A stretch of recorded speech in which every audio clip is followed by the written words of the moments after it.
seluruh hidup kami ke dalam tangan-Mu Bapa. Kami menyerahkan seluruh hidup kami 100% adalah milik Tuhan. Bapa yang Maha Baik, terima kasih Bapa, Kau memberikan kami kesempatan untuk bisa berkumpul di rumah-Mu pada pagi hari ini. Tuhan, bukakan hati, pikiran kami, agar setiap firman yang ditaburkan semuanya terjatuh di dalam tanah yang subur. Karena Roh Kudus yang membuka hati kami, Roh Kudus yang menanam setiap bibit-bibit firman, setiap kesaksian-kesaksian yang Tuhan berikan kepada kami. Tuhan, kami tidak bisa apa-apa, kami adalah anak-anak-Mu yang lemah. Kami kuat karena Roh Kudus selalu menyertai kami. Kami siap untuk mendengar firman-Mu pada pagi hari ini. Roh Kudus bekerja, dampingi kami Bapa, agar setiap firman yang ditaburkan kami bisa menyerap 100%. Kami bisa aplikasikan di dalam hidup kami, bertumbuh subur, berbuah-buah, dan kami bisa bagikan buah itu di dalam keluarga kami, di dalam sekitar kami, di dalam lingkungan kami. Terima kasih Tuhan, hanya di dalam nama Tuhan kami Yesus Kristus kami berucap syukur. Amin. Shalom Bapak-bapak, Ibu-ibu. Selamat pagi. Ini kali ketiga saya di sini. Terima kasih untuk mentor saya, Pastor Dedi Sega. Ya, saya baru setahun melayani Tuhan.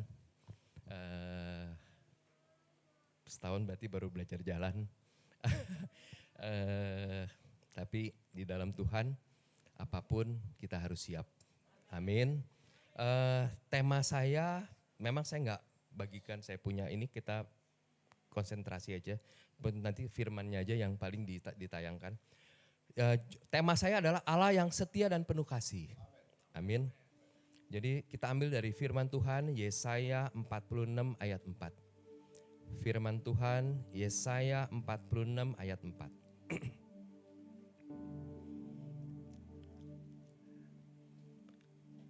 Yesaya 46 ayat 4. Saya bacakan. Sampai masa tuamu aku tetap dia, dan sampai masa putih rambutmu aku menggendong kamu.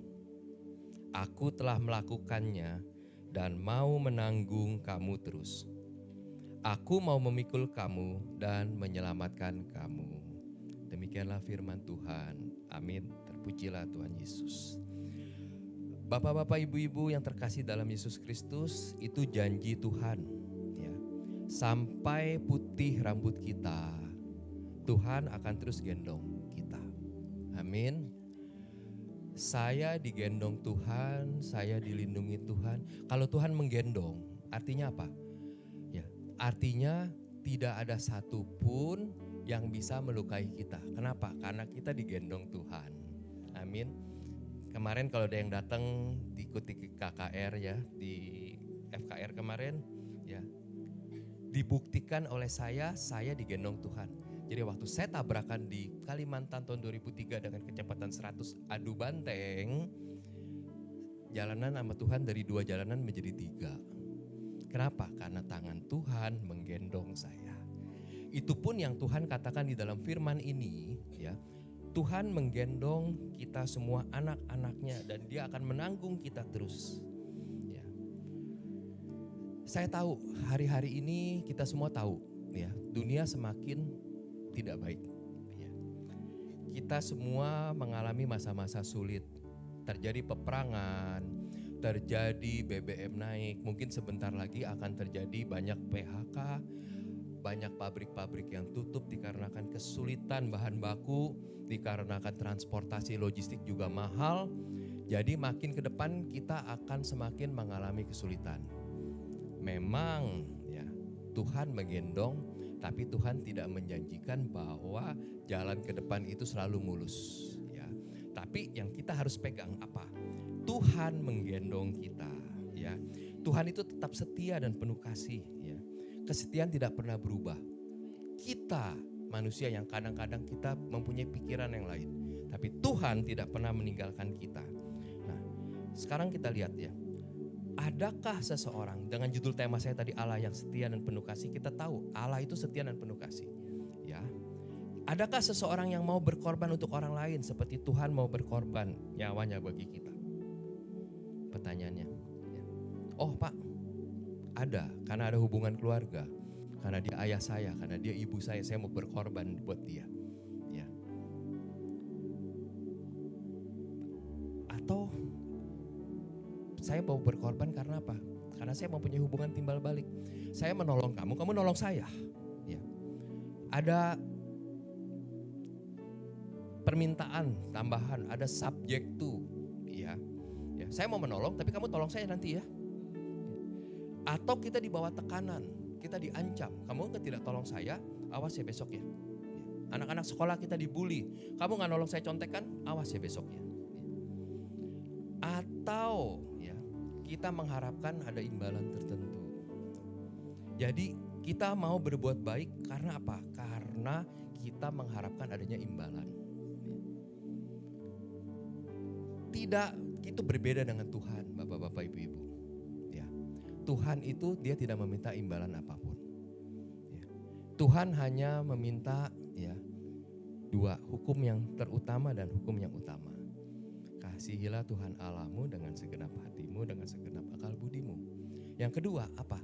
Kasihilah sesamamu manusia. Cuman ini dua yang syarat dari Tuhan. Amin. Ya. Jadi apa Bapak-bapak Ibu? Ya, kita harus terus berbuat baik. Kita harus memberikan bantuan. Ya. Kenapa? Pada saat hari-hari itu makin tidak baik, semakin kita dituntut sebagai anak Tuhan untuk kita menolong mereka. Ya, kita harus mempunyai kasih. Loh Pak, bukannya kasih semakin dingin? Tidak. Kita sebagai anak Tuhan, kita harus semakin panas. Kenapa? Ya, karena kalau kita semakin panas, api rohani kita, api yang ada di dalam diri kita, api kasih itu akan semakin berkobar. Tapi pada saat kita mematikan api kasih kita tidak mau menolong orang, maka akan padam, pelan-pelan akan padam, akan pelan padam. Ya. Sehingga dikatakan begini bahwa di dalam 1 Yohanes 3 ayat 16. Ya. 1 Yohanes 3 ayat 16. Demikianlah kita ketahui kasih Kristus, yaitu bahwa ia telah menyerahkan nyawanya untuk kita. Jadi kita pun wajib menyerahkan nyawa kita untuk saudara-saudara kita. Bapak-bapak, ibu-ibu, ini firman yang mengatakan bahwa ya kita harus siap memberikan nyawa kita untuk para sahabat kita, ya saudara-saudara kita. Oh, seperti Yesus dong. Yesus menyerahkan nyawanya, dia menembus dosa kita di atas kayu salib. Ya. Pertanyaannya, apa kita bisa? Bapak tanya, Pak Adi bisa nggak? Pak, belum tentu. Ya. Pak Gembala bisa nggak? Belum tentu. Ya. Tapi ya, dengan kita membaca firman, ya, kita menumbuhkan kasih, ya, kita bisa mengikuti jejak Kristus. Ya, 30%, 40%, 50% kita mengaplikasikan firman dengan penuh kasih, semakin lama karakter kita akan seperti Yesus. Amin. Sekarang kita lihat bahwa Allah ya sangat mengasihi kita. Ya. Allah tahu tidak satu pun dari kita yang akan bisa masuk ke dalam surga. Oleh karenanya apa? Ya, Allah mengirimkan putranya, Allah mengirimkan anaknya. Siapa? Yesus. Tugasnya apa untuk Yesus? Jangan ada yang tertinggal. Selamatkan mereka semua. Ya. Kenapa? Allah sangat mengasihi kita. Ya. Allah dikirim oleh Tuhan Yesus dikirim oleh Allah. Ya, dia lahir di mana? Kandang domba. Saya bertanya bapak-bapak ibu-ibu, adakah di antara kita yang lahir di kandang binatang? Gak ada kan? Jadi kalau bapak-bapak ibu mengatakan, Pak, hidup saya sangat susah. Hidup saya sangat sulit, saya diproses sedemikian luar biasa oleh, kadang-kadang ada yang mengatakan diproses Tuhan, diproses, ya. Tapi Tuhan tidak pernah memproses kita. Tuhan mengizinkan kita diproses untuk memurnikan kita. Amin. Nah, Tuhan Yesus lahir di kandang binatang. Artinya apa? Ya, dia sebagai juru selamat, dia membuktikan dirinya, saya lahir lebih hina dari kita semua. Tidak ada dari kita semua di sini yang lahir di kandang binatang. Mungkin paling sial, saya lahir di rumah reot. Tapi tetap di atas dipan. Setelah itu apa? Usia 2 tahun, Tuhan Yesus diuber-uber. Ya, dia harus pindah ke Mesir. Adakah di antara kita yang pernah diuber-uber mau dibunuh waktu bayi? Oh ada Pak, bapak saya punya judi online. Saya punya hutang judi, saya diuber-uber. Yang diuber-uber bapak kamu, bukan kamu. Karena kamu sial aja jadi bayi bapak kamu harus ikut lari diuber-uber. Betul? Ya. Tapi ini bukan, ini Tuhan Yesus yang mau dibunuh. Bukan Maria dan Yusuf yang mau dibunuh. Ya, Tuhan Yesus, bayi udah mau dibunuh. Ya. Setelah itu apa? Tuhan Yesus membuktikan apa? Dia manusia biasa. Ya. Sampai usia 30 tahun, dia bekerja sebagai tukang kayu. Artinya apa? Ya, saya bekerja, bapak-bapak, ibu-ibu semua bekerja di tempat ini. Mungkin kalau Tuhan Yesus tidak bekerja, mungkin juga saat-saatnya ada yang dia mungkin nggak makan. Mungkin kalau kita nggak tahu ya, dia bikin kursi, apa dia bikin meja, apa dia bikin ranjang sebagai tukang kayu. Kalau dagangannya tidak laku, ya mungkin juga dia ada puasa-puasanya juga mungkin saat itu. Ya dong pastor, ya. Sampai usia 30 dia hidup sebagai manusia biasa. Artinya apa? Dia pun merasakan sakit, dia pun merasakan kerja, dia merasakan seperti apapun yang kita rasakan di sini semua. Jadi Bapak Ibu jangan mengatakan bahwa saya kok hidupnya susah banget ya. Saya diproses luar biasa, ya. Saya di PHK, saya mempunyai ini, saya punya masalah ini. Ya. Tuhan Yesus dari lahir udah diuber-uber, lahir di kandang binatang, diuber-uber menjadi manusia biasa. Dia pun mengikuti sama seperti kita. Setelah itu apa? Barulah di usia 30 sampai 33 tahun, ya, Tuhan Yesus menjalankan perintah Tuhan. Apa? Menyebarkan firman, ya, di bait Allah. Ya. Bapak-bapak, ibu-ibu, ya, kita kan juga menyebarkan firman ya. Saya menyebarkan firman, Pastor Dedi menyebarkan firman, bapak-bapak, ibu menyebarkan firman. Apa? Pada saat Bapak membaca firman, Bapak menyebarkan, Bapak membicarakan, kita menyebarkan firman. Ya. Sama dengan apa yang Tuhan Yesus lakukan. Kita menyebarkan firman. Oh Pak, ada bedanya. Tuhan Yesus menyembuhkan, memberikan keajaiban. Kita pun juga memberikan keajaiban. Kenapa? Kalau orang tua kalian sakit, kalian datang, kalian hibur, ya, dia bergembira, hatinya senang, dia sembuh. Amin. Ya. Tapi kalau kalian cuma bicara doang, ya mami kasihan ya, nengokin gak, lu mau datang gak? Enggak. Bukan tambah sehat, dia tambah kesel. Ya, amin. Tapi kalau bapak-bapak, ibu-ibu datang bawain makanan, ya, artinya apa? Apa yang kita lakukan, ya, selama dengan penuh kasih, itu bisa menyembuhkan orang. Amin. Ya. Apa yang dilakukan oleh Tuhan Yesus, itu pun kita lakukan saat ini. Ada orang tua mau nyebrang, kita gandeng. Amin. Nah, setelah usia 33, datanglah waktunya Tuhan. Dia tahu waktunya sudah tiba. Ya. Apa? Dia berdoa di Taman Getsemani. Ya. Dia ketakutan, Tuhan. Ya. Kalau bisa cawan ini lalu daripadaku. Artinya apa? Tuhan itu lahir sebagai manusia biasa. Sama seperti kita, bapak-bapak, ibu-ibu. Artinya apa? Dia pun mengalami ketakutan yang sama. Bapak-bapak, ibu mungkin pernah mengalami ketakutan. Saya pun pernah mengalami ketakutan pada saat 2010 saya bangkrut. Saya merasa ini gelap, bapak-bapak, ibu-ibu. Ya. Saya jatuh dari seorang bos menjadi 0 dalam 1 hari. Ya, ratusan miliar kontrak saya hilang. Puluhan miliar uang saya, tabungan saya hancur, hilang dalam 1 malam. Saya diuber ke Barreskrim. Saya dilaporkan ke kepolisian. Prinsipal 9 lawyer dari 9 negara datang menguber saya. Karena kapal-kapal saya semua ditangkap. Ya. 22 kontrak perusahaan minyak asing semua ngamuk ke saya dalam 1 malam. Itu pun saya merasakan kiamat pada saat itu. Ya. Itu pun dirasakan oleh Tuhan. Dia takut. Apa? Dia berdoa di Taman Getsemani. Saking takutnya keluar peluh darah. Saya tanya bapak-bapak ibu, ada gak yang pernah stres keluar peluh darah? Keluar keringat darah, pernah gak? Gak pernah kan?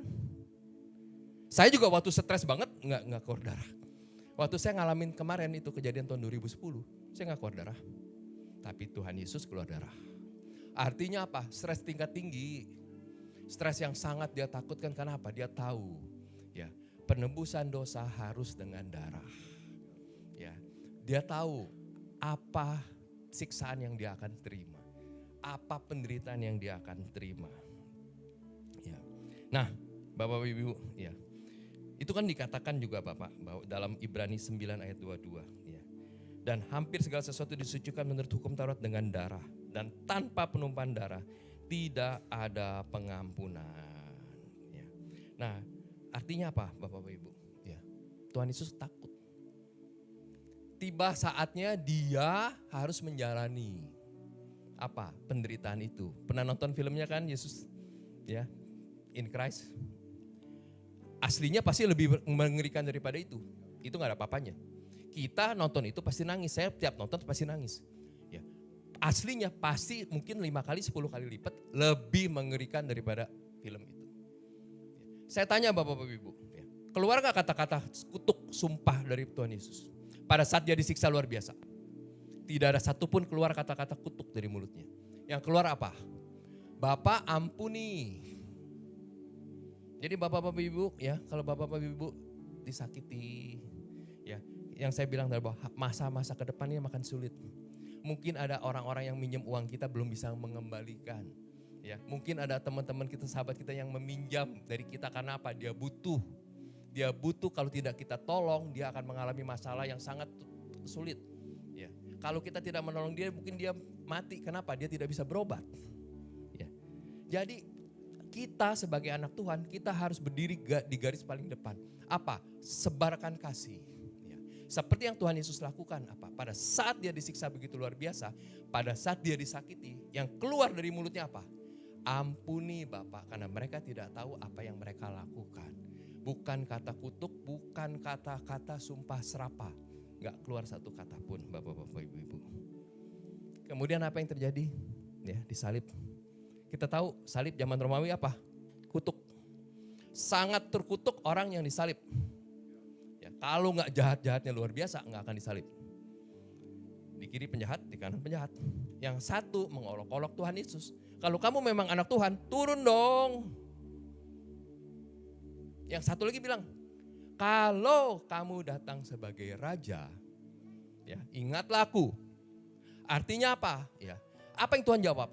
Hari ini juga kamu bersama-sama saya di Firdaus. Belum ada surga dan neraka karena belum kiamat. Jadi Firdaus, Bapak-bapak Ibu. Artinya apa?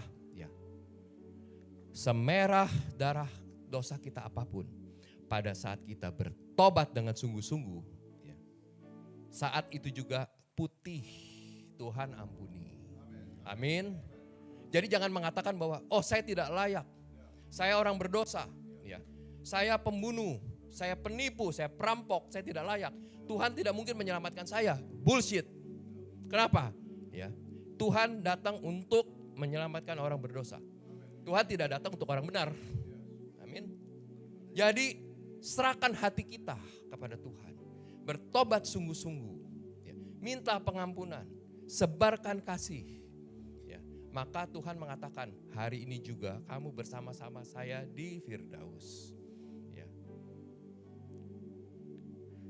Terus apa yang terjadi Bapak-bapak? Ya. Tuhan disalibkan, meninggal. Setelah itu hari ketiga bangkit. Pada saat Tuhan bangkit, apa yang Tuhan bilang? Ya. Dia berdoa, minta kepada Allah, kirimlah roh penolong, kirimlah roh penghibur. Bapak-bapak, ibu-ibu, ya, udah digebukin, udah disiksa, udah dibunuh, ya. Tuhan masih minta tolong kepada Allah Bapa, kirim roh penghibur. Untuk nolong siapa? Nolong orang-orang yang ngebunuh dia. Bisa gak kita punya hati seperti itu?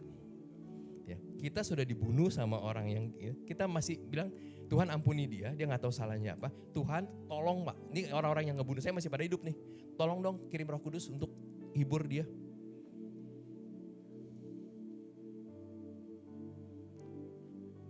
Kan gak masuk akal kan Bapak Ibu. Tapi itulah yang diminta Tuhan. Itulah hati Tuhan.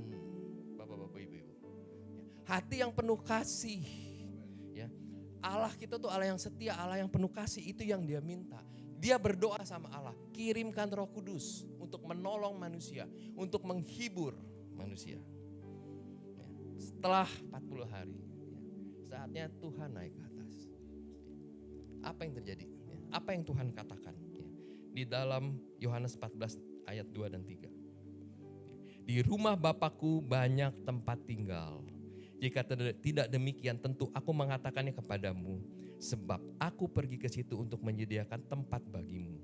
Dan apabila aku telah pergi ke situ dan telah menyediakan tempat bagimu, aku akan datang kembali dan membawamu kamu ke tempatku. Supaya di tempat di mana aku berada, kamu pun berada. Amin. Itu janji Tuhan. Artinya apa? Ya. Kita semua yang berada di dalam ruangan ini, kita sudah punya kafling di surga. Amin. Cuman kita bisa klaim nggak kafling itu? Ya, Tuhan sudah sediakan, ya. Dedi Sega, Adi Agung, ya. Dedi Sega berarti ada Ibu Gembala di dalamnya. Ya, karena udah ada kafling di dalamnya. Bapak-bapak udah punya kafling, kita semua punya kafling. Cuman kita bisa klaim nggak? Kita harus bisa klaim kafling yang sudah disediakan oleh Tuhan Yesus melalui apa? Ya, melalui kasih. Ya. Kita mempunyai iman pada saat kita membaca firman. Dengan perjalanan hidup kita, iman kita bertumbuh. Ya, cuman iman itu akan menjadi dingin, akan itu menjadi tidak kokoh kalau kita tidak menjalankan firman Tuhan. Kita harus mengaplikasikan firman Tuhan dalam kehidupan kita dengan penuh kasih. Sehingga apa? Menjadi kokoh. Apa yang menjadi permasalahan anak-anak kita saat ini, Bapak-bapak, Ibu-ibu? Ya. Rumah tangga, ya. Generasi Gen Z, milenial, ya. Kita argue sama orang tua. Ya. Itu yang dibikin oleh iblis untuk menjadi pemecah belah keluarga. Ya. Kemiskinan, ya, selalu menjadi alasan kita. Ya. Kita selalu berkompromi dengan dunia. Ya. Ada yang ngapain kita ikut ke GC Army? Ya, dugem aja. Ya. Di sana kita dibagi-bagi ada hadiah. Oh, kita membelot. Ya. Saya masih muda banyak belot. Ya. Saya baru 1 tahun ikut Tuhan. Bapak Ibu. Dan itu saya bersyukur di usia 60 tahun saya sekarang. Ya, saya dipegang Tuhan. Kalau tidak, saya keluar jalur Bapak Ibu. Nah, hal-hal inilah ya, begitu banyak saksi-saksi palsu, mesias-mesial palsu, nabi-nabi palsu. Itu yang kita menjadi permasalahan anak-anak Tuhan di saat kita. Respon kita apa untuk menghadapi itu? Ya. Respon kita adalah apa? Ya. Kita tahu bahwa keselamatan yang kita dapatkan itu adalah kasih karunia dari Tuhan. Itu anugerah dari Tuhan. Amin. Ya. Aku sudah diselamatkan. Artinya apa? Aku harus hidup benar dan kudus. Kita harus menjaga keintiman, kekudusan dengan Tuhan. Ya. Artinya apa? Ya. Kita rajin baca firman. Bapak Ibu. Oh Pak, nggak penting. Penting. Dulu saya begitu. Ya. Akibatnya apa? Ya, saya tidak mempunyai perisai iman. Begitu mudah iblis memanipulasi saya. Begitu mudah iblis mengintimidasi saya. Akibatnya apa?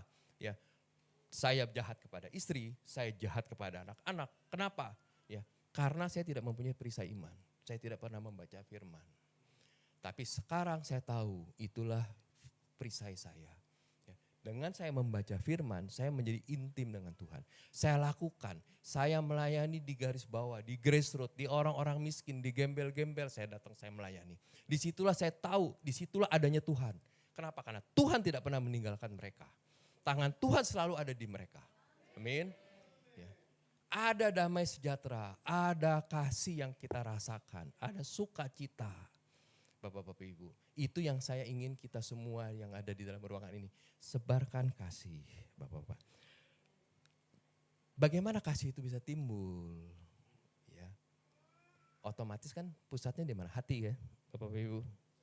Hati kita, jaga hati kita. Ya. Hati kita itu penuh macam-macam isinya. Dulu pun saya punya hati penuh macam-macam. Ya. Kunci pertama, saya dibangkitkan 3 bulan Bapak Ibu. Ya, tadi itu bisnis saya offshore shipping. Ya, jadi waktu saya jatuh ke atas, dari atas ke bawah, ke debu. Ya. Saya dibangkitkan 3 bulan. Karena apa? Karena Tuhan melihat hati kita. Waktu saya jatuh, ya, saya memaafkan orang yang membuat surat palsu itu. Ya. Jangan menyimpan dendam, jangan menyimpan sakit hati, jangan menyimpan kemarahan, kekecewaan, hapuskan. Hak penghakiman haknya Tuhan Yesus, bukan haknya kita. Tugas kita apa? Mengampuni. Kalau kalian disakiti orang, ampuni. Sakiti, ampuni. Sakiti, ampuni, ampuni, ampuni. Kalau kalian mempunyai kesalahan terhadap orang, minta ampun. Saya minta ampun terhadap istri saya. Saya minta ampun di kaki Tuhan. Ya. Kenapa? Pada saat kita mengampuni, ya, iblis tidak lagi bisa memanipulasi hati kalian. Ya, amin. Dosa, ya, itu membuat hubungan kita sama Tuhan terganggu. Apa? Doa kita nggak bisa naik ke atas. Saya mungkin pernah mengatakan di tempat ini. Ya. Saya punya satu sahabat, ya, sangat baik dari saya dari TK, usianya sama saya 60 tahun. Ya, di usia 55 dia sakit. Ya. Sore nggak punya tulang, Bapak Ibu. Ke Mount Elizabeth Singapura, Mount Elizabeth mengatakan 50 juta orang satu. Orang penyakit ini, leukemia. Tapi bukan leukemia yang kurangan sel darah putih itu ya. Sejenis leukemia tapi masuknya leukemia. Saya bilang, mau nggak saya bawain tim doa? Mau. 2 bulan kemudian dia bilang mau. Tim doa datang. Begitu tim doa ketemu, tim doa bilang, maaf Bapak, saya nggak bisa doain Bapak. Karena ada Lucifer di sini Bapak Ibu. Lucifer di pundak. Lucifer bilang, ya, ngapain kamu mau ngusir-ngusir saya di sini? Yang punya badan kasih saya izin tinggal di sini. Jadi Bapak-Bapak Ibu pada saat Bapak Ibu mempunyai kemarahan, dendam, sakit hati, kekecewaan, kemarahan itu bukan hanya dengan orang luar ya, bisa marah kepada diri sendiri. Ya. Kenapa? Ya, saya harusnya menjadi juara umum, kenapa saya hanya jadi juara kedua? Ya. Kamu marah sama diri kamu sendiri, ya, itu pun juga salah satu kemarahan. Ya. Bapak mempunyai dendam 2, Bapak punya sakit hati 2. Teman saya gebrak meja. Benar, dan saya akan bawa sampai mati itu dendam. Bapak-bapak ibu-ibu pada saat bapak-bapak ibu mempunyai sakit hati, dendam, kepahitan, ya. Bapak membuka celah. Pada saat Bapak membuka celah, yang masuk siapa? Setan lah yang masuk. Bukannya malaikat, malaikat gak mau masuk. Ya, setan masuk. Begitu setan masuk, doa kita gak naik ke atas. Terhalang oleh dosa. Pak, dosa saya memang kecil Pak. Dosa is dosa. Tuhan itu kudus. Nggak mungkin kita orang berdosa, mau dosa sekecil apapun kita bisa berhubungan dengan Tuhan. Amin. Nah, kita sering bertanya sama Tuhan, kenapa Tuhan tidak menjawab doa kita? Ya. Tuhan bukannya tidak mau menjawab doa kita.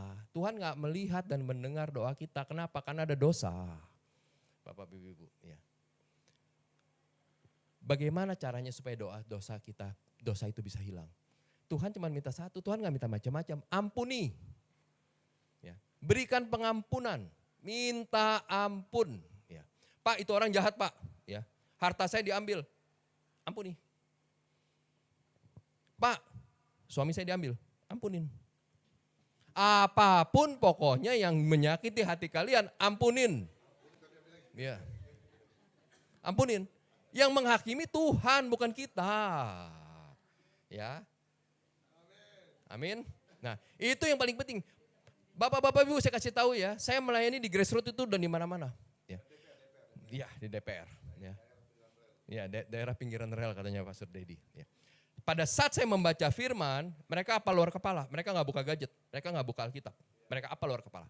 Begitu bicara pengampunan, nggak bisa Pak. Sungguh. Saya bilang, kamu jangan susah di dunia hidup, masuk pula kamu ke Hades, saya bilang. Raih hak kamu yang sudah dikatakan sama Tuhan, sudah ada punya kafling kita di Firdaus. Itu yang kita ubar. Gimana caranya? Mengampuni, nggak ada cara lain. Ya, ada ayatnya kita lihat. Dalam 2 Tawarik 7, 14-16. Ini ayat, jujur ayat favorit saya. Ya. 2 Tawarik 7, 14-16. Dan umatku yang atasnya namaku disebut merendahkan diri.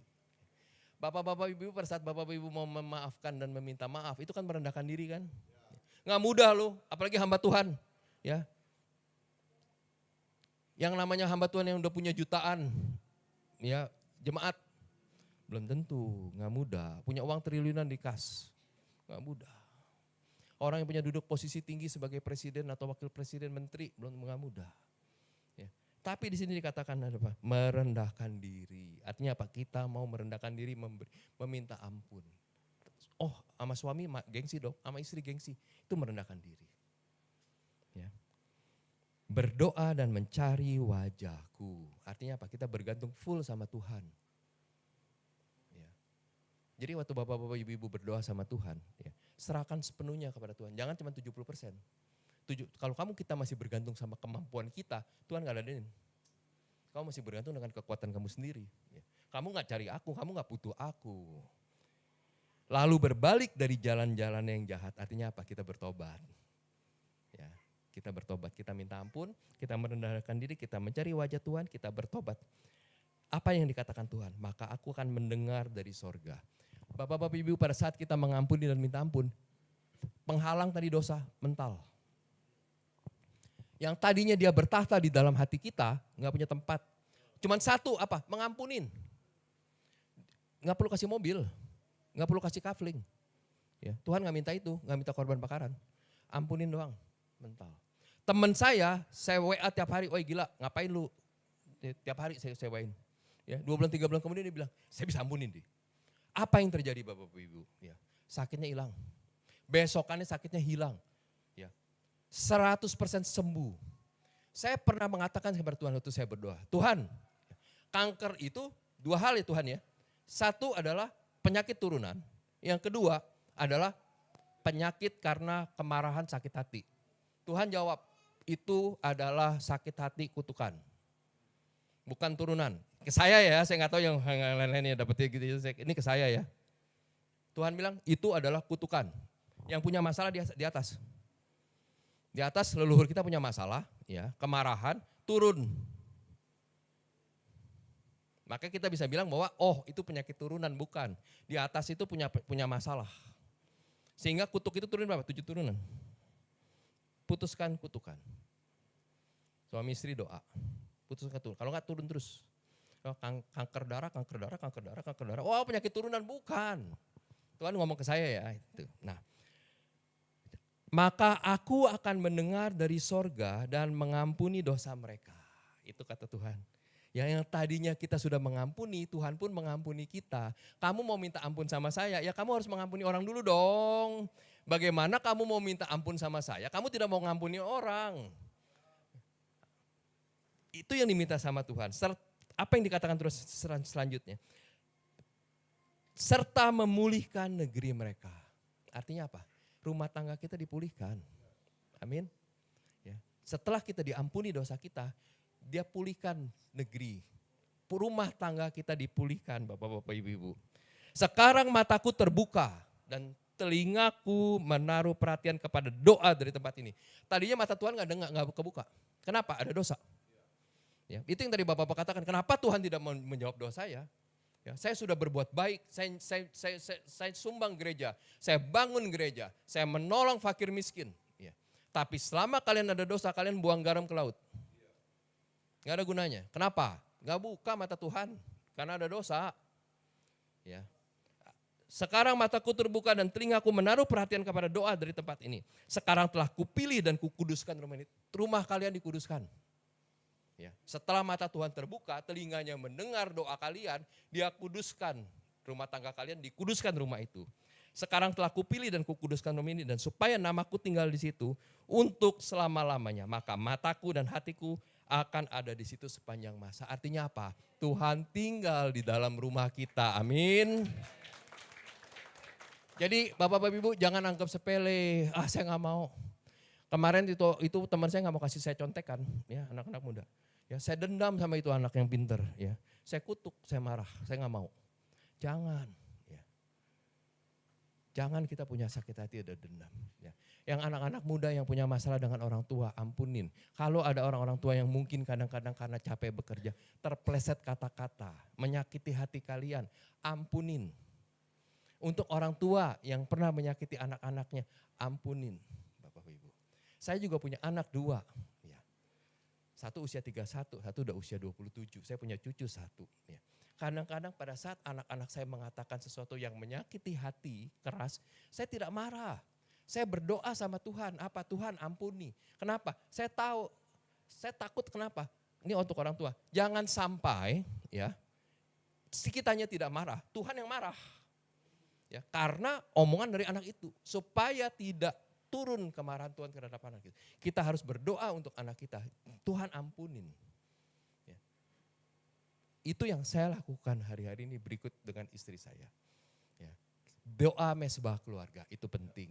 2-3 orang berkumpul Tuhan hadir. Saya tidak pernah meluputkan doa mesbah keluarga sejak saya jatuh dan saya dipulihkan 3 bulan. Bapak Ibu udah lihat kan tadi filmnya? Ya. Saya dari shipbroker dijatuhkan begitu keras. Hari ini saya dibangkitkan 3 bulan. Berjalannya waktu dari 2011 sampai 2025. Ya, saya diubahkan oleh Tuhan menjadi ship owner. Ya. Semua Tuhan yang bayarkan. Hutang-hutang Tuhan yang bayarkan. Tuhan yang tanggung jawab terhadap semua. Bank semua, Tuhan yang atur semua. Artinya apa? Pada saat kita berserah penuh sama Tuhan, ya, Tuhan ambil alih hidup kita. Tuhan yang akan berdiri di depan hidup kita. Itu yang saya alamin. Dan pada saatnya Tuhan meminta balik, Tuhan bisa minta balik. Eits, udah stop, ikut saya. Ya, Pak Adi, bukannya dia nggak sebut saya Pak Adi, ikut saya. Berhenti kamu jadi dirut. Ya, layani aku sebagai hambamu, sebagai hamba Tuhan. Makanya saya bisa berdiri di sini Bapak Ibu. Ya.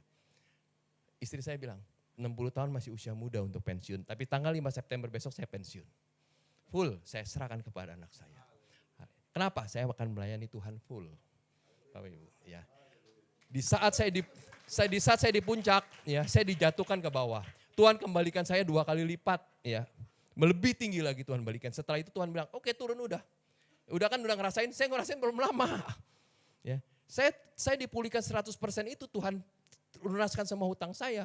Tahun 2024 bulan Mei. Saham saya diambil alih 100% itu di tahun 2025. Baru setahun saya menjabat dirut full dengan semua mahkota, semua kemegahan saya. Ya. Setelah itu bilang stop. Setahun kemarin jadi pas cuma beberapa bulan udah ya ikut saya melayani. Nah, setahun ya udah sekarang full ikut saya. Tapi saya ikhlas, saya berterima kasih Bapak Ibu. Kenapa? Ya, karena di usia tua saya Tuhan mau memakai saya. Ya. Kalau saya mengeraskan hati, saya terus bertahta menggunakan kekayaan, kemewahan, saya keluar jalur. Ya. Kenapa? Saya tahu tujuan kita apa? Mahkota kehidupan. Gak ada lagi yang lain Bapak-Bapak, Ibu-Ibu. Saya sama istri saya berdoa apa? Saya harus klaim kafling saya yang Tuhan sudah sediakan. Amin. Itu yang juga saya harapkan Bapak-Bapak Ibu semua. Kita klaim hak kita, kafling-kafling kita yang sudah disediakan oleh Tuhan di Firdaus di surga. Sehingga pada saatnya nanti kita semua bisa bertemu kembali, kita saling, oh Bapak iya, kita punya kafling, kita punya rumah sama. Ya mungkin Dedi Sega rumahnya lebih gede, ya karena pelayanannya lebih luar biasa, kita kecil gak apa-apa selama kita berada di surga, gak ada problem, ngerti gak? Ya. Gak ada problem, yang penting kita tetap ada di surga, itu saja. Oke, itu aja. Bapak yang maha baik, Tuhan kami Yesus Kristus. Terima kasih Bapak, hamba-Mu yang tidak ada apa-apanya ini Bapak sudah memberikan firman sesuai dengan yang Tuhan kehendaki. Tuhan yang bukakan hati dari setiap anak-anak-Mu yang berada di tempat ini Bapak. Oleh karenanya Bapak, setiap firman, setiap kesaksian yang Tuhan sudah berikan kepada mereka semua, Tuhan yang tumbuhkan menjadi pohon yang subur. Tuhan yang rawat pohon-pohon ini sehingga pohon-pohon ini akan berbuah-buah menjadi lebat Bapak. Tuhan juga yang akan menjaga dari hati dari setiap anak-anak muda di tempat ini. Kami tahu Bapak hari-hari ke depan akan menjadi hari-hari yang sulit. Tapi kami anak-anak-Mu di tempat ini kami mendeklarasikan iman bahwa kami adalah anak-anak Tuhan yang siap untuk memberikan kasih kami kepada setiap orang yang membutuhkan. Bukan karena kuat kami Tuhan, karena Engkau selalu memegang tangan kami. Tuhan untuk Tuhan juga jadikan mereka kepala bukan ekor. Tuhan berkati mereka berlimpah-limpah sehingga mereka bisa menjadi ujung tombak untuk menjadi sumber kasih bagi siapapun yang membutuhkan.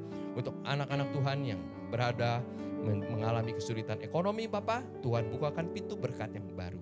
Setiap hati-hati yang terluka Tuhan sembuhkan Bapak.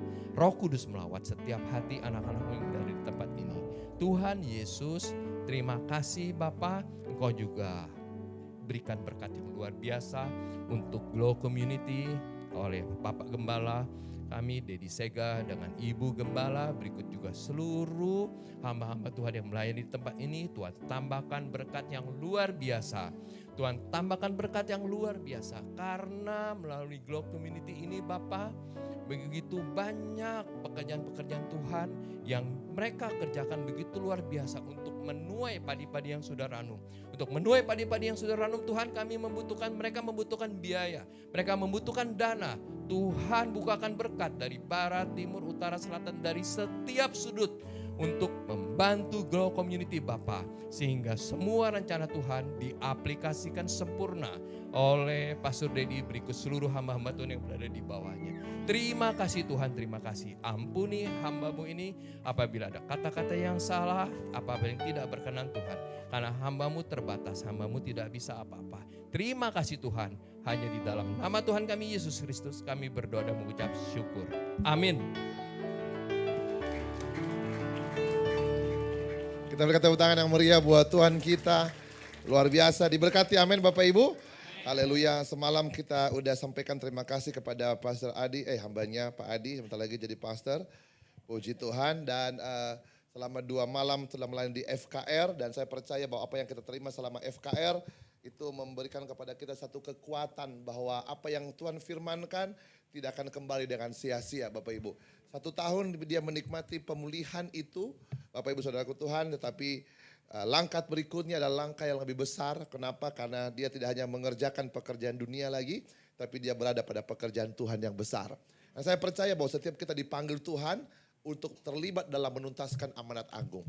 Kalau keluarga kita, pekerjaan kita, usaha kita, semuanya kita dedikasikan untuk Tuhan, maka dengar baik, kita tidak akan pernah kekurangan satu apapun. Saya sedikit mengingatkan kembali bahwa sama seperti yang saya putuskan 7 tahun, sudah 7 tahun ya, saya berhenti bekerja.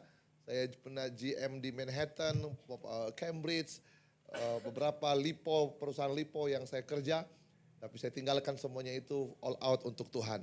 Dan satu hal yang saya tahu, pemeliharaan Tuhan lebih nyata, lebih dahsyat, lebih luar biasa. Bukan berarti Anda tinggalkan pekerjaan Anda semua juga di sini. Oh, aku ikut pendeta. Belum ada waktunya bagi Bapak Ibu Saudara. Tapi kalau sudah ada waktunya, jangan tahan-tahan. Karena ada masalah besar dalam hidup Anda kalau Anda tahan-tahan. Tapi yang paling penting adalah kita hidup untuk satu tujuan, memuliakan Tuhan. Katakan amin. Puji Tuhan, kita berikan tepuk tangan yang paling meriah buat Tuhan kita. Thank you Brother Adi and Kak Susan.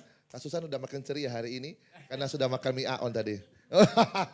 Puji Tuhan, dan luar biasa karena ada istri yang hebat. Memang di balik suami yang hebat ada istri yang luar biasa. Tepuk tangan untuk istri-istri dong. Iya dong, karena istri itu berdoa setiap hari Bapak Ibu. Ya kan, apalagi kalau Anda keluar rumah pakai parfum, oh itu doa syafaat terus dia. Bahasa roh, ora basyakata kerabasyadar. Ya kan, jadi dia menjaga melindungi. Makanya suami itu diberkati karena istri itu pendoa syafaat yang luar biasa. Makanya suami tanpa istri keluyuran. Makanya di balik suami yang hebat ada istri yang luar biasa. Di balik suami istri yang luar biasa ada suami yang stres. Oke, puji Tuhan. Tapi semua di sini nggak ikut stres kok, ya, karena sudah gila. Ya, jadi kalau udah gila nggak bisa stres lagi, udah kelebihan gila. Oke, puji Tuhan, kita tangan yang paling meriah buat kita. Dan kemudian nanti akan kembali ke Jakarta, akan berangkat lagi ke satu tempat yang lain. Kita doakan ada pelayanan ya, pelayanan bansos ya. Bansos, mereka ada pelayanan bansos, harus pulang malam ini karena besok pagi harus belanja. Mereka melayani DPR. Saya pikir DPR mana ini kan? Rupanya aku pikir apa, anggota legislatif, rupanya DPR, daerah pinggiran rel. Jadi di daerah-daerah rel-rel sana. Puji Tuhan, beliau sangat diberkati Tuhan. Amin. Puji Tuhan, Bapak Saudaraku, sebentar kita akan tutup dengan kebenaran firman Tuhan. Mari kita buka firman Tuhan dalam kitab Mazmur pasal yang ke-28, PowerPoint tadi. Firman Tuhan mengatakan kalau kita Mazmur pasal yang ke-28 ayat ke-6 sampai ke-9, buka bantu saya ke depan. Mazmur pasal yang ke-28 ayat 6 sampai ke-9 sebagai penutup untuk kita hari ini. Saya percaya kesaksian dari Pastor Adi tadi mengingatkan kepada kita bahwa umatku yang berseru, sama-sama katakan umatku yang berseru. Sama-sama katakan umatku yang berseru. Belum semua, sama-sama katakan umatku yang berseru. Oke, firman Tuhan mengatakan di pasal yang ke-6, terpujilah Tuhan, kenapa? Dia mendengar apa? Suara permohonanku. Saudaraku Tuhan yang baik, Anda boleh berdoa dari pagi, siang sampai malam. Tapi kalau ada dosa, Tapi pada waktu Anda hidup dalam pengampunan, kebenaran akan mengambil hati Anda. Pada waktu kebenaran mengambil hati Anda, maka suara Anda bukan lagi suara permohonan, tapi suara kebenaran yang menembus surga. Makanya firman Tuhan mengatakan doa orang benar, bila dengan yakin didoakan, besar kuasanya. Kenapa doa kita berkuasa? Karena bukan lagi kata-kata yang datang dari perasaan, bukan kata-kata yang datang dari keadaan, tapi kata-kata yang datang dari kuasa kebenaran. Kandungan doa kita bukan lagi kandungan kata-kata. Kandungan doa kita bukan lagi hanya keadaan kita, tapi kandungan doa kita adalah kebenaran. Kenapa kebenaran kandungannya? Karena dosa tidak dapat tempat dalam hidup kita. Dan firman Tuhan mengatakan bahwa terpujilah Tuhan karena Ia apa? Mendengar suara permohonanku. Saya berdoa dalam nama Yesus bahwa setiap doa-doa yang Anda dengarkan, setiap hari ini dari firman Tuhan yang Anda dengarkan, imanmu akan bangkit. Karena firman Tuhan mengatakan iman timbul dari pendengaran akan kebenaran firman Tuhan. Saya berdoa dalam nama Yesus di bulan 6 ini menjadi center of a key of blessing of God of our life. Tuhan akan memulihkan tahun-tahun yang lampau dalam kehidupan kita dan membawa kita masuk dalam pemulihan Tuhan yang besar. Kita berikan tepuk tangan yang paling meriam buat Tuhan kita. Ada yang ketujuh, firman Tuhan mengatakan apa? 3, 2 iya, 3, 2 yang ketujuh. 3, 2 iya. Tuhan adalah apa? Kekuatanku dan perisaiku. Sama-sama katakan kiri kanan. Jangan khawatir, jangan bimbang. Ayo bilang kiri kanan, jangan khawatir, jangan bimbang. Ada amin. Kenapa kita nggak takut? Kenapa kita nggak bimbang? Kenapa? Karena hati kita apa? Percaya. Tahukah Anda Bapak Ibu Saudaraku, apa yang membuat kita percaya pada Tuhan? Lagi-lagi firman. Saudaraku Tuhan, kita boleh berhadapan dengan sebuah fakta. Makanya Tuhan berkata kepada Joshua, perkatakanlah Taurat ini siang dan malam, supaya perjalananmu berhasil dan beruntung. Saya selalu katakan kepada Anda, kita sebagai orang percaya, kita dipanggil Tuhan tidak hanya berhasil. Pastor Adi dia berhasil. Yang dulunya adalah hanya sebagai brokers, sekarang dia sudah menjadi ownership. Yang artinya apa? Sekali Yesus tetap Yesus. Ya amin. Haleluya. Yang tadinya dia cuma brokers Bapak Ibu. Dia hanya jual-jual kapal. Dia hanya minta-minta orang ikut untuk ambil bagian dalam bisnis dia. Tapi sekarang dia bukan lagi broker. Dia punya the owner. Dia pemilik kapal. Dari yang tidak ada kapal punya kapal. Sekarang udah punya kapal apa? 20. 14 baru saja diapain sama Pak Prabowo kemarin ya. Bulan kemarin. Bapak Ibu baru saja diresmikan. Bapak Ibu Saudara Tuhan dengan baik. Bagaimana ini bisa? Dia berhasil. Tapi di balik keberhasilannya ada keberuntungan. Saudara Dewa Tuhan, apa itu berhasil? Saya pernah katakan kepada Anda, apa itu berhasil? Oh, dia berhasil S3. Kenapa? Karena dia belajar. Itu berhasil. Oh, dia berhasil beli rumah. Kenapa dia berhasil? Karena dia kerja keras. Itu berhasil. Semua kita dipanggil untuk hidup berhasil. Kenapa? Anak Tuhan saya percaya kita melayani Tuhan, kita menyembah Tuhan, kita menjadi orang percaya. Saudaraku, kita tidak menjadi orang yang malas. Kenapa kita tidak menjadi orang yang malas? Karena Roh Kudus adalah pribadi yang kreatif. Saudaraku, saya percaya Bapak Saudaraku, orang percaya itu makanya Tuhan mengangkat kita jadi kepala dan tidak menjadi ekor. Makanya saya katakan begini, ketika kita hidup dalam kebenaran, tidak ada kemiskinan dalam kehidupan kita. Kenapa kemiskinan tidak ada dalam kehidupan kita? Karena ada Roh Kudus yang kreatif. Kreatif melihat jalan pada waktu tidak ada jalan. The power of the Holy Spirit is the awesome, the mind of God, the awesome, satu pemikiran Allah yang sumber daya Allah, sumber daya ilahi yang tanpa batas yang Tuhan tempatkan dalam kehidupan kita. That is the power of, itulah kekuatan daripada Roh Kudus sehingga kita nggak pernah terkunci. Orang bilang begini, inflasi dan lain sebagainya. No, kenapa kita nggak gemetar? Karena ada Roh Kudus yang berkarya tanpa batas dalam kehidupan kita. Kita akan dibuatnya berhasil. Itu semua berhasil. Oh, dia berhasil sekolah di luar negeri. Kenapa? Karena dia kerja keras. Itu berhasil. Tapi beruntung Bapak Ibu. Ada sesuatu yang bukan datang dari kekuatan kita. Contohnya Bapak Ibu, semalam kita bagi-bagi namanya itu apa? Kulkas. Bapak Ibu Saudaraku, kulkas Bapak Ibu. Maka dengar baik, kulkas yang dibagi-bagi itu hanya satu yang dapat. Atau hanya 2 orang yang dapat. Bapak Ibu Saudaraku, saya kasih Anda contoh, lebih tepatnya begini. Contohnya, saya ulang tahun contohnya. Saya ulang tahun maka saya undang Anda datang dalam perayaan ulang tahun saya. Maka ada yang datang saya akan berikan kado. Kadonya adalah satu mobil, bilanglah mobil Pajero contohnya. Oh, semua datang kan? Karena apa? Hadiah utamanya Pajero. Semua datang. Apa yang terjadi Bapak Ibu Saudara? Maka yang datang ini hanya satu orang yang dapat mobil Pajero. Waktu diambil undian yang lainnya Anda berhasil dapat Indomie. Anda berhasil dapat satu buah kipas angin karena sering-sering mati lampu. Anda berhasil dapat lampu emergency. Ya kan? Apalagi tarik? Coba lagi tahun depan.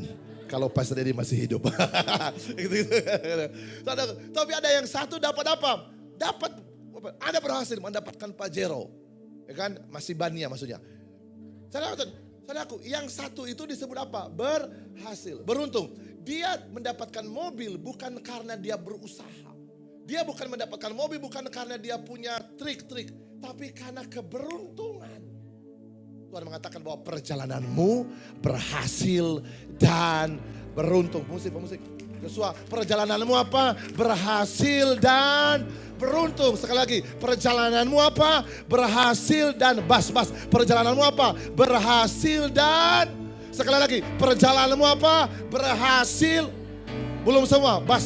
Perjalananmu apa? Berhasil dan beruntung. Sekali lagi, perjalananmu apa? Tapi kayaknya ini bukan berhasil dan beruntung, nih buntung ini. Coba balik ke kanan. Perjalananmu apa? Sekali lagi apa? Perjalananmu apa? Ada badai, ada persoalan, ada tantangan. Kita tidak dipanggil untuk gagal. Kita tidak dipanggil untuk rugi. Tapi kita dipanggil untuk apa? Berhasil dan beruntung. Kita berikan tepuk tangan yang paling meriah untuk kita. Saudara, dengan baik. Strategi iblis adalah dia mengalihkan fokus kita. Dia mengalihkan fokus kita kepada perjalanan yang ia bangun atas hidup kita. Bukan perjalanan apa yang Tuhan bangun bagi kita. Makanya dengan baik, kebenaran akan selalu menarik kita masuk ke dalam jalan Tuhan. Itulah salib Bapak Ibu. Salib adalah bertahan pada jalan-jalan Tuhan. Saudara Tuhan, tahukah Anda bahwa jalan Tuhan itu susah difahami? Sering ku tak mengerti. Jalan Tuhan susah difahami. Brother Adi Bapak Ibu, Anda boleh tahu dia berhasil gagal. Dia nggak tahu bagaimana Bapak Ibu saudaraku bayar utang 2 triliun. Kurasa utang Anda masih 1 juta 2 juta udah kayak orang stres Anda. Ya kan? Utangnya udah 2 triliun, utang kita masih 50 juta 20 juta, bulu hidup udah rontok, bukan lagi rambut lagi yang rontok. Ya kan? Rasanya mau minum baygon aja gitu kan. Saudaraku, how can? Tapi dengar baik, satu hal yang saya boleh tahu. Kalau kita berjalan dalam kebenaran Tuhan, justru tantangan yang sedang kita hadapi adalah jalan persiapan Allah buat kita. Untuk Allah menunjukkan bahwa apa yang mustahil bagi kita menjadi mungkin karena kita mempercayai Allah yang luar biasa. Katakan amin saudaraku. Firman Tuhan mengatakan di pasal yang ke-7, Tuhan adalah apa? Kekuatanku dan perisaiku. Kepadanya apa? Orang yang percaya. Kenapa dia percaya? Karena kandungan daripada kepercayaannya adalah bukan kepada keadaan tapi kepada kebenaran. Pertanyaan saya, kenapa ada kebenaran? Kenapa ada kebenaran? Karena dosa tidak berkuasa. Kalimat berikutnya, firman Tuhan katakan, aku. Ayo semua dong jemaat Tuhan, 3, 2 ya. Aku. Belum semua. 3, 2 ya, tuh ketiga, 3, 2 ya. Aku. Belum semua. Katakan di kiri kanan, aku. Bukan tertolong. 1, 2, 3 ya, aku. Sebab apa? Dengar baik, orang yang telah bebas dari dosa, maka dengar baik, ada sukacita di wajahnya, ada kemenangan dalam kehidupannya, ada gairah dalam kehidupannya, ada antusias dalam kehidupannya. Benar ada badai, benar ada persoalan, benar masih ada tantangan, tetapi mereka tetap bersukacita karena mereka tahu Tuhan adalah penolong, Tuhan adalah pembela, Tuhan adalah batu karang, Tuhan adalah jawaban. Karena firman Tuhan berkata, barang siapa yang berseru pasti diselamatkan. Katakan amin. Katakan di kiri kanan, hari keselamatan telah tiba dalam hidup kita. Ada amin. Saya bernubuat dalam nama Yesus, terimalah hari keselamatanmu, terimalah hari keselamatanmu, terimalah hari keselamatanmu. Jangan ditipu sama nabi-nabi palsu. Jangan ditipu sama dengan keadaan yang palsu. We are stand as we are as a son of living God. We are stand. Kita berdiri sebagai hamba Tuhan. Bapak Ibu, semalam saya katakan dalam ibadah kemarin, kita bukan hanya anak Tuhan sebagai pewaris. Kalau dia step side, saya tidak bilang dia step down. Dia step side. Bapak Ibu, diwariskan kepada anak. Mewaris karena anak. Apa yang dicapai oleh bapaknya diterima oleh anaknya. Sama. Apa yang dicapai Yesus buat kita di atas kayu salib, kita terima sebagai anak-anaknya. Saudaraku, yang kedua, saudaraku, kita bukan hanya anak, kita hamba. Hamba itu di belas kasihan ada padanya. Selalu. Kalau kita hamba, kita mengerjakan segala sesuatu tanpa paksaan. Kenapa? We are the servant of God. We have not, kita nggak punya sesuatu yang dapat kita banggakan. Kenapa? Kita hamba yang dilayakkan. Persoalannya Anda bukan hamba atau babu di restoran. Anda hamba Tuhan, pemilik langit dan bumi. Ada apa saudaraku? Makanya selalu adalah mentalnya prajurit. Pikirannya raja, hikmatnya raja, hatinya hati hamba. Bilang kiri kanan, kau hati preman kau. Ya. Sekali lagi sama-sama katakan pikiran raja, hikmat raja. Sama-sama katakan hikmat raja, mental prajurit, hati hamba. Ada amin saudaraku? Haleluya. Semangat kita apa? Olahragawan. Wah, semangat harus jadi pemenang. Amin. Kita bukan bersaing, tapi kita membuktikan bahwa kita lebih daripada pemenang. Bilang kiri kanan, kau dari tadi amin tapi muka kau nggak senyum. Bilang, oke, saudara, dengar baik. Apa tadi saya bilang tadi? Mukamu tidak senyum. Saudaraku, kita adalah hamba. Tapi yang ketiga Bapak saudaraku, sebentar. Yang ketiga Bapak, dengar baik. Kita bukan hanya anak, kita bukan hanya hamba, tapi kita mempelai. Siapa yang coba ganggu istri saya? Saya libas. Coba aja bersiul. Coba, saya selesaikan kau hari ini. Ya, saya selesaikan. Jangankan bersiul, main mata aja aku congkel hari ini. Gak mungkin dong kalau suami gitu, ibu, gak apa-apa, ambil aja. Aku semalam udah coba posting di Instagram, tapi belum ada juga yang ngambil. Setan balik. Tapi coba, saya selesaikan. Langkahi dulu mayatku. Kan betul kan? Kenapa? Because I love her. Saya mencintai dia bos. Udah jujurannya mahal. I love her karena saya mencintai dia. Maka dengar baik, saya tidak akan pernah biarkan dia menderita. Dengar baik, apa slogan kita laki-laki di sini? Pria Raja Wali. Ayo pria Raja Wali, yang pria mana suaramu? Kau keluar hari ini. Ayo jawab, apa slogan kita? Kebahagiaan seorang pria ketika dia hidup. Ketika dia melihat apa? Orang yang hidup dengan hidupnya bahagia karena hidupnya. Jadi kebahagiaan kita sebagai seorang pria atau suami adalah ketika kita melihat istri dan anak-anak kita bahagia karena hidup kita. Walaupun kita menderita. Penderitaan kita itu tidak seberapanya. Kenapa? Karena kita melihat istri kita, anak-anak kita bahagia karena mereka punya suami atau ayah seperti yakin kau itu. Yakin kau itu. Amin saudaraku. Itu slogan kita. Pria Raja Wali. Kok perempuan yang balas itu? Pria Raja Wali. Pria Raja Wali. Pria Raja Wali. Kalah game online. Saudaraku, itu betul saudaraku ya. Tapi dengar baik, kita selain anak, selain hamba, give me 5 menit lagi, saya adalah apa? Kita adalah mempelai. Kita adalah mempelai Kristus Bapak Ibu. Kalau istri saya udah, makanya suami itu harus tahu bahasa tubuh istri loh. Kalau dia udah gini-gini rambutnya di kaca, jangan bilang banyak ketombe ya. Jangan. Itu artinya mau diajak ke salon. Ya, ayo mau ke salon yang ya. Dia kok tahu isi hatiku. Dia langsung senyum itu ya kan. Ya, udah gini. Makanya kau cuci rambut bagus-bagus. Oh Tuhan makin sakit hati dia itu. Itu, ini harus tahu gestur tubuh istri. Amin suami-suami. Amin ibu-ibu. Dengar itu aminnya itu lebih tajam. Itu istri-istri itu. Ya kan, kalau istri-istri udah nengok, dia cari manalah handphoneku, manalah kosmetik. Aduh, digini-gini kayaknya tasnya. Jangan bilang, apa sih kerja kau itu bolak-balik. Itu artinya dia mau ganti tas. Jadi itu dia, punya tas ini kecil kali. Itu artinya itu, padahal besarnya, cuman kok kecil kali tas ini. Dia sengaja, pas kita masuk pula di kamar kan, pas kita duduk di kantor, dia ada di situ, dia pas pula itu dia bongkar-bongkar tasnya. Kenapa nggak dari tadi pas waktu kita datang gitu loh. Kenapa pas waktu kita datang dia bongkar-bongkar tas. Itu namanya kode alam namanya itu. Jadi kode alam. Artinya begini, cepat-cepat cari uang, bawa dia beli tas. Amin saudaraku. Karena kalau istri sudah bahagia, doanya tuh tembus ke sorga. Karena dia nggak doa pakai logika, dia doa pakai perasaan. Makanya saya bilang, suami-suami kenapa kita berhasil? Jangankan kau kerja, kau keluar dari rumah pakai batik aja, pakai parfum. Itu hatinya udah gelisah itu. Dia takut kalau ada kuntilan yang ganggu kau. Langsung bahasa roh ya, jadi kok santai-santai minum kopi sama temanmu, dia di rumah itu logi doa-doa. Raseta, rapak.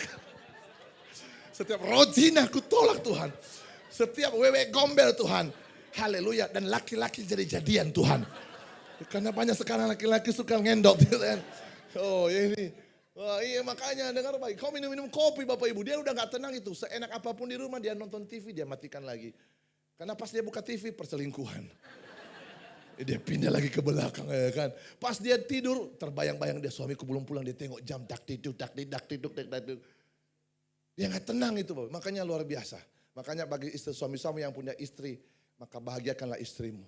Karena dia adalah teman pewaris tahta kasih karunia Tuhan. Coba pandang wajah istrimu. Jangan istri orang lain kau pandang. Haleluya. Saudaraku, karena kita adalah mempelai Kristus. Coba Bapak Ibu, kalau istrinya diganggu, saya gas. Kalau dia apa? Saya bilang, saya tahu, kenapa ya? Kenapa? Semua kenapa? Ayolah kita cari dia apa yuk? Di Monja. Yang penting kan ada solusi ya kan? Yang penting ada apa? Solusi. Jangan lagi langsung, ya ayolah kita ke Gucci.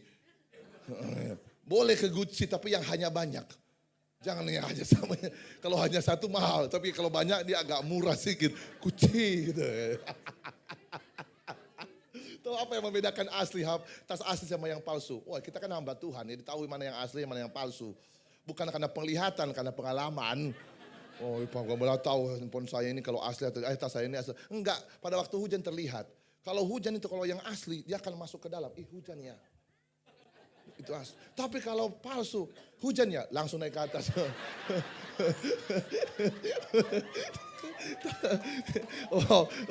Berarti kalau ada ibu-ibu hujan, tasnya di atas kepala, pastikan itu. Mau Gucci dia, mau Chanel. Kalau dari kepala kalau hujan, pasti itu palsu. Dan kalau dia makan di restoran ada di bawah lantai, itu palsu. Tapi kalau dia, Mbak ada kursi enggak Mbak? Itu asli. Aduh, bilang kiri kanan, mau asli mau palsu. Bilang kiri kanan, yang mau asli mau palsu. Yang penting bukan soal tasnya, tapi isinya. Oh Tuhan, jemaat saya masih pakai yang palsu. Makanya dia gak mau dicampak-campain juga. Tas, gak apa-apa, online. Katakan amin. Haleluya. Saya takut keluar darah lagi di hidung saya ini. Oh, Tuhan Yesus. Oke, kita sambung. Kita apa mempelai. So, sebelum kamu susah Tuhan akan tolong. So, put in your spirit, put in your mind. Aku mempelai Tuhan pasti itu saya. Karena Tuhan tidak akan pernah membiarkan orang-orang yang benar binasa. Firman Tuhan mengatakan kejatuhan orang benar ada, tapi dengar baik. Tuhan tidak pernah membuat mereka jatuh sampai tergeletak.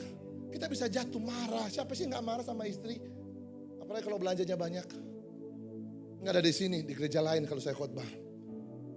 Pastilah. Siapa sih istri-istri yang nggak marah sama suaminya? Nongkrong terus sama temannya, nongkrong terus sama istrinya nggak pernah nongkrong. Pas istrinya bilang nongkrong kita, lagi sibuk aku, lagi ada project. Tapi kalau ada temannya, bro lagi di mana? Sebentar aku datang, sebentar. Pasti kita bisa jatuh dalam amarah. Mungkin kita lihat, kali kau baru ganti alis kau lagi. Taunya aku dari mana uang itu? Padahal kita nggak tahu, tapi firman Tuhan mengatakan berkali-kali orang benar jatuh, tapi tidak sampai tergeletak. Kenapa? Kita anak, kita hamba, kita kekasih. Setiap hari bilang, aku kekasihmu Tuhan. And I believe you can help me. You are mine. You are my side. You in me. Dan itu yang membuat Anda bangkit dalam keterpurukanmu. Berdiri sebagai orang yang dibenarkan. Dan meraih kembali janji Tuhan yang besar dalam hidup Anda. Ayat ke-8, ayat ke-7. 3, 2 ayat. Aku tertolong sebab itu apa? Beria-ria hatiku. So you ekspresi. Sama Tuhan pada waktu penyembahan angkat tangan. Loncat-loncat tapi jangan sampai ke atas. Menyembah buat Tuhan, praise God. Ya Bapak Saudaraku, amin Bapak Saudaraku. Tapi hati-hati pakai Rexona, jangan sampai nanti rebah kiri kananmu. Kita pikir penuh urapan, rupanya bau ketek. Pastikan Saudaraku, Anda menyembah. Haleluya. Haleluya. Dan firman Tuhan mengatakan bahwa aku tertolong sebab itu. Ya, katakan kiri kanan, Tuhan menolong saya. Dan dengan nyanyiinku aku akan bersyukur kepadanya. Ayat ke-8, 3, 2 ayat. Terima ayat ke-8 ini sebagai kemenangan kita. 3, 2 ayat. Tuhan adalah kekuatan umatnya dan benteng keselamatan. Letakkan tanganmu di atas kepalamu, katakan kiri kanan, aku terima pengurapan Tuhan. Aku terima pengurapan Tuhan. Aku terima pengurapan Tuhan. Aku berdiri di atas otoritas. Aku berdiri di atas kuasa Tuhan. Hari ini aku akan mengalami janji Tuhan. Dari firman aku dengar hari ini. Dan aku percaya Tuhan. Tidak ada dendam, tidak ada amarah, tidak ada sakit hati. Dan pengurapan Tuhan turun atasku. Urapi hidupku, urapi keluargaku, urapi anak-anakku, urapi masa depanku, urapi pekerjaanku. Dan firman-Mu berkata Tuhan, orang yang diurapi Tuhan akan berkenan di mata Tuhan. Terima kasih Tuhan Yesus. Aku terima kemenangan, aku terima berkat, aku terima anugerah Tuhan. Bagimulah segala kemuliaan kekal sampai selama-lamanya. Aku berdoa yang sakit disembuhkan, yang lemah dikuatkan, yang berat mendapatkan pengharapan. Pintu perkenanan Tuhan terbuka atas hidupmu. Sekarang sampai selama-lamanya, di dalam nama Yesus kita yang diberkati Tuhan. Sama-sama kita katakan, amin, amin, amin. Haleluya. Mazmur 20 ayat 6, 3, 2 ya. Mazmur pasal yang ke-20 ayat yang ke-6, 3, 2 ya. Sekarang aku tahu Tuhan memberikan kemenangan kepada orang yang diurapinya dan menjawab dari sorganya yang kudus dengan kemenangan yang gilang dan gemilang oleh tangan kanannya. Satu kalimat buat kita semua, selamat menikmati kemenangan dari Tuhan karena pengurapan Tuhan ada pada kita. Tepuk tangan yang paling meriah buat Tuhan kita. Haleluya. Puji Tuhan. Haleluya. Bahasanya kita akan membawa kita persembahan kita yang terbaik buat Tuhan. Dan jemaat Tuhan yang ingin mengembalikan perpuluhan, daripada ada kotak-kotak perpuluhan di sebelah kiri kanan Anda, atau lewat QR service yang ada di depan kita. Puji Tuhan, dan jangan lupa akan ada pengumuman sebentar lagi buat kita untuk setiap kegiatan ibadah tengah minggu.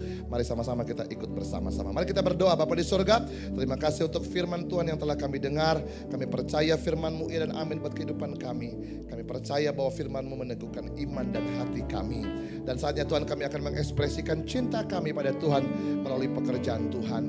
Kami akan membawa korban syukur kami membawa perpuluhan, kami mengembalikan perpuluhan kami membawa taburan benih kami, karena kami mau terlibat dalam menuntaskan amanat agung. Hamba berdoa mengundang kembali berkat-Mu dari utara, timur, selatan, dan barat. Berkat yang terbaik dari gunung-gunung, dari laut, dari daratan mengalir atas keluarga kami. Dan kami percaya berkat orang fasik pun Tuhan percayakan untuk kami miliki. Terima kasih Roh Kudus. Aku berdoa pekerjaan tangan mereka, keluarga mereka, usaha mereka, anak-anak mereka dilindungi oleh Tuhan. Kesehatan mereka ada pada mereka. Aku berdoa langit sorga terbuka, bukan karena pemberian kami, tetapi karena kasih Yesus yang besar melebihi daripada pemberian kami. Di dalam nama Yesus kita yang siap memberi yang terbaik, sama-sama kita katakan amin, amin.